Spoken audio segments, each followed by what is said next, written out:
Et bonjour à tous, on continue nos vidéos sur les équations et on va passer au quatrième outil aujourd'hui.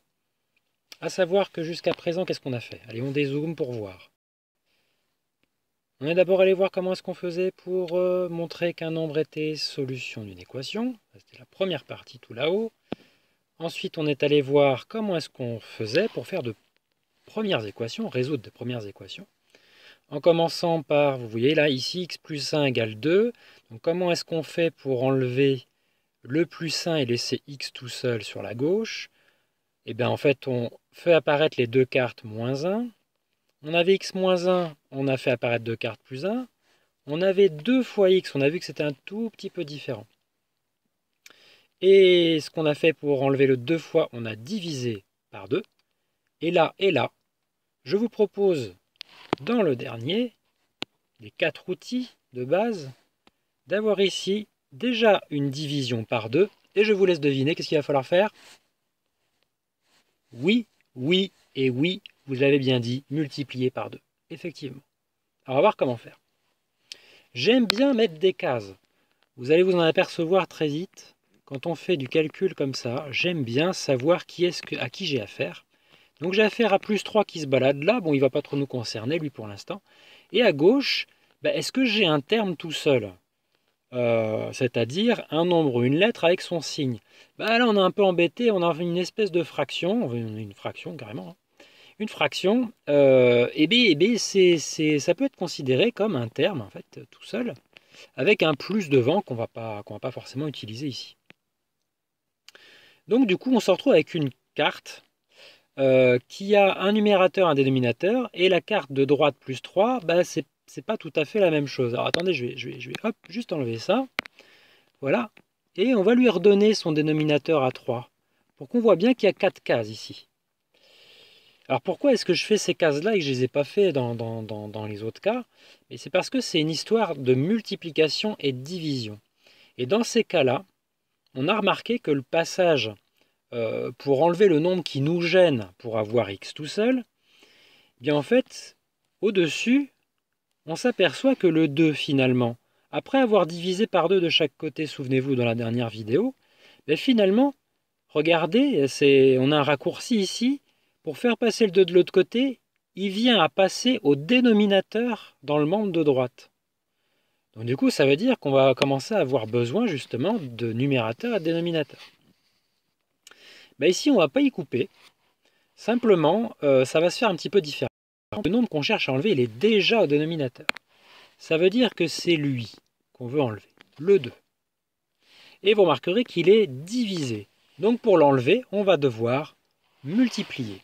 Alors, je vais faire un petit peu de place et je vais faire le quadrillage suivant pour qu'on se comprenne bien. Vous allez voir que ça va être un quadrillage qui va comporter un peu plus de cases que d'habitude. Tout ça pour essayer de faire en sorte que vous vous y retrouviez visuellement. Voilà, je commente le temps de faire mes magnifiques cases.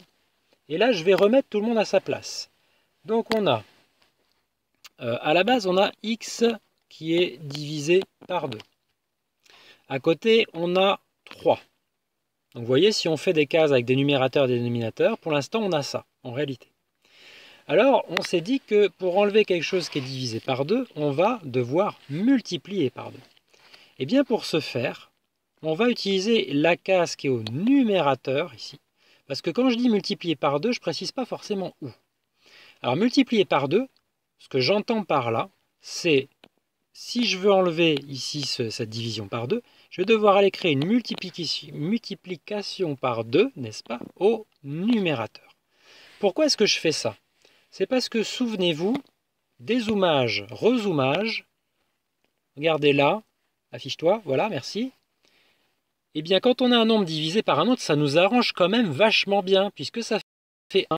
Et donc, du coup, ici, pourquoi est-ce que je vais apposer le multiplier par 2 au numérateur? Ce que je veux, c'est me retrouver dans la situation où j'ai 2 en haut et 2 en bas. De telle sorte que tout ça, ça annule. Alors, pas ça annule. Que tout ça fasse 1. Ça annule, ça veut dire 0. Vous n'avez pas 0. Si on a 0x, on a 0. Donc ici, il faut qu'on ait 1. Donc l'idée, c'est d'avoir un x à chaque fois. Attention, là je me suis un peu égaré dans l'ordre, puisque en fin de compte, on a dit que tout ce qu'on rajoutait à gauche d'une égalité, enfin, je ne vais pas dire ajouter parce que ça va vous faire croire qu'il faut ajouter avec un plus, tout ce qu'on modifie à gauche de l'égalité doit être modifié à droite. J'ai multiplié par 2 au numérateur à gauche, je vais être obligé de le faire également à droite. Attention, pas au dénominateur, j'ai bien fait ça au numérateur. Alors, résultat des courses. Avec quoi on se retrouve? Eh bien, on se retrouve avec un x qui est ni plus ni moins que x, qui va être égal à l'opération 3 fois 2. Et du coup, à la fin, on va se retrouver avec... Voilà. Alors, je ne vous ai pas expliqué ce que c'était que les doubles flèches. On fera ça à un moment donné. Ce qui ne veut rien dire, à un autre moment, je veux dire. 3 fois 2 qui nous fait 6. Donc on se retrouve comme résultat avec x égale 6. Est-ce que c'est vrai? Parce qu'au départ, on commence avec nombre mystère divisé par 2 doit donner 3. Est-ce que 6 c'est bien le bon candidat? Nombre mystère 6 divisé par 2, combien ça fait? 3. Donc c'est bon.